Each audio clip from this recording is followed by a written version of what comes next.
महागठबंधन सरकार बिहार में बन गई है, लेकिन कई मंत्री लगातार विवादों में हैं। अब तेज प्रताप भी जो हैं सुर्खियों में आ गए हैं। हमारे साथ पूर्व डिप्टी सीएम एवं बीजेपी के वरिष्ठ नेता तारकिशोर प्रसाद हैं। तेज प्रताप यादव जो हैं उनको इन्फॉर्मेंट मिनिस्टर बनाया गया है। अपने मंत्रालय के बैठकों में वो अपने जीजा जी शैलेश को ले जा रहे हैं। तो क्या सरकार अब मंत्री नहीं जीजा चलाएंगे? अरे देखिए, सरकार की तो एक गजब हास्यास्पद स्थिति बन गई है। एक तो इस सरकार के पास कोई अपना मुद्दा नहीं है। सभी सरकारें किसी न किसी मुद्दे पर और घोषणा पत्र पर बनती है, लेकिन यह पहली सरकार है जिसके पास कोई मुद्दा नहीं है।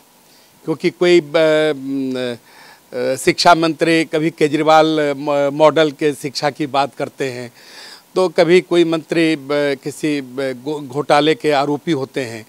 तो यह एक विचित्र स्थिति बिहार में बन गई है। श्री तेज प्रताप यादव जी पर्यावरण, वन एवं जलवायु परिवर्तन विभाग के मंत्री के रूप में उन्होंने शपथ ली है, और जिस प्रकार से उन्होंने विभागीय बैठक में और बिहार प्रदूषण नियंत्रण बोर्ड की बैठक में अपने जीजाजी श्री शैलेश को ले जाकर बैठक की, यह तो बिहार की जो दुर्गति होनी है वो प्रारंभ हो चुकी है। ये सारी ऐसी चीज़ें हैं जो बिहार किस ओर जा रहा है उसको कहीं न कहीं प्रतिबिंबित करता है। यह सरकार, जो हमारे उप मुख्यमंत्री हैं, उनके परिवार के सभी सदस्य इस सरकार को चला रहे हैं। जीजा जी, दीदी जी, भैया जी, माता जी, पिताजी और भी कितने जी होंगे जो पर्दे के पीछे होंगे, जो इस सरकार को चला रहे हैं। क्योंकि यह सरकार श्री नीतीश कुमार जी के हाथ से निकल चुकी है और वो आत्मसमर्पण के मोड में चले गए हैं। और स्वाभाविक है कि जब इस तरह की दिशाहीन सरकार किसी राज्य में हो तो उस राज्य की आने वाले दिनों में क्या दुर्दशा होगी। क्योंकि लोगों को एक बड़ी उम्मीद थी कि श्री नीतीश कुमार जी के नेतृत्व में एनडीए को जनादेश दिया था, क्योंकि एनडीए के कार्यों को उन्होंने देखा था कि एनडीए ने किस प्रकार से बिहार को 2005 के पूर्व की जो स्थिति थी उससे बाहर निकालकर विकास के पटरी पर लाया था। केंद्र का भी बड़ा सहयोग रहा। लेकिन जो परिस्थितियाँ बनी है, बिहार के आम लोगों में इसका रोष है, और यह रोष आने वाले दिनों में जो लोकतांत्रिक अनुष्ठान है उसमें सीधे तौर पर प्रकट होगा। लेकिन बिहार को ये बीच का जो कालखंड है, बिहार को हम इस तरह के दिशाहीन दिशा में नहीं जाने देंगे। हम सब मजबूत विपक्ष के रूप में हम इन ऐसे सारे चीज़ों का जो कहीं न कहीं इस सरकार को दिशाहीन किया है, अब सरकार जीजाजी चलाएंगे, सरकार दीदी जी चलाएंगी, सरकार माता जी चलाएंगी, सरकार पिताजी चलाएंगे। तो ये जो परिस्थितियां हैं, या पता नहीं नीतीश जी को ये बात समझ में क्यों नहीं आ रही है। आखिर वो सरकार को किस रूप में चलाना चाहते, इसीलिए वो एनडीए से अलग हुए थे कि सरकार अब जीजा जी और दीदी जी चलाएं। अगर ये उनका सपना था कि हम महागठबंधन इसलिए जा रहे हैं कि यह सरकार अब जीजा और दीदी के हाथ में चला जाए, तो यह बिहार के लोकतंत्र के लिए ही नहीं, भारत के लोकतंत्र के लिए एक शर्मनाक कालखंड है। क्या आपको लगता है कि जांच होनी चाहिए और कार्रवाई होनी चाहिए कि किसने नियमों का उल्लंघन करने की इजाजत जो तेज प्रताप के जीजा है उन शैलेश को दी, कैसे वो पर इन सारी बातों की जांच होनी चाहिए। आखिर किस प्रकार से माननीय मंत्री ने अपने जीजा जी को लेकर बैठक की और किस प्रकार से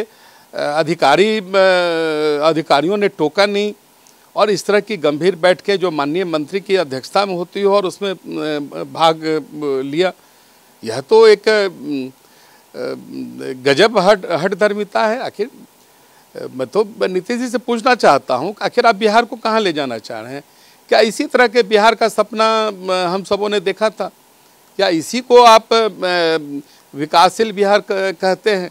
अगर इस तरह के विकासशील बिहार की यही दुर्दशा है, तो श्री नीतीश कुमार जी धृतराष्ट्र के रूप में जिस तरह से इन सारी चीज़ों को देख रहे हैं या अपनी मौन सहमति दिए हुए हैं, ये आने वाले दिनों में बिहार के लिए विनाश का कारण बनेगा। बिहार विनाश के दिशा में बढ़ रहा है, विकास कहीं पीछे छूट गया। क्या आपको लग रहा है कि नीतीश जी सिर्फ नाम के सीएम हैं, लालू परिवार ने पूरे सरकार पे कब्जा कर लिया है? नहीं, निश्चित तौर पर अब श्री नीतीश कुमार जी के हाथ में पूरी सत्ता अब है नहीं। नीतीश कुमार जी के साथ हम सबों ने जिस सोच से 2005 से लगातार सरकार में बने रहे और अच्छा काम भी हुआ, अच्छे बिहार को एक सही दिशा भी देने का काम किया। लेकिन इस बार जिस प्रकार से वो एनडीए से हटकर महागठबंधन के चंगुल में गए, आखिर उनकी क्या मंशा थी? बिहार के लोगों ने क्या बिगाड़ा था उनका, जो बिहार को इस दुर्दशा के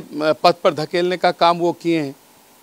इस सारी बातों का जवाब बिहार की जनता देगी। जिस तरह से उनके मंत्रियों पे सवाल उठ रहे, चाहे कार्तिक सिंह हो, चाहे प्रोफेसर चंद्रशेखर हो, या सुधाकर सिंह पे चावल घोटाले का आरोप लग रहा है, चाहे मंत्री लेसी सिंह पर खुद जदयू की विधायक बीमा भारती आरोप लगा रहे, तो क्या लगता है कि जिन पे आरोप है या जिन पर केस दर्ज है उन पर नीतीश जी को उनको बर्खास्त करना चाहिए ऐसे मंत्रियों को? नहीं, देखिए, इस बार के मंत्रिमंडल में ऐसे माननीय विधायक शामिल हुए हैं जिन पर पहले से आरोप चल रहा है और गंभीर आरोप है, और इस तरह के मंत्रियों को मंत्रिपरिषद में या मंत्रिमंडल में शामिल करना, कहीं न कहीं उनके जानकारी में सारी चीज़ें है, लेकिन उसके बावजूद भी उनकी ओर से कोई कार्रवाई नहीं हो रही है। इन सारे चीज़ों को वो देख नहीं रहे हैं, जबकि इसके पहले स्वर्गीय मेवालाल को से उन्होंने तुरंत इस्तीफा लिया था, श्री रामानंद सिंह जी से उन्होंने तुरंत इस्तीफा लिया था, मंजू वर्मा से उन्होंने तुरंत इस्तीफा लिया था जी, पूरा, और कई ऐसे लोगों से इस्तीफा लिया गया है। लेकिन आज कहीं न कहीं वो लगता है कि पिंजरे में उनको बंद कर दिया गया हो और वो इन सारी चीज़ों को देख रहे हैं। इसके लिए, और ये जो इनकी स्थिति बनी है, इसके लिए वो स्वयं जिम्मेदार है।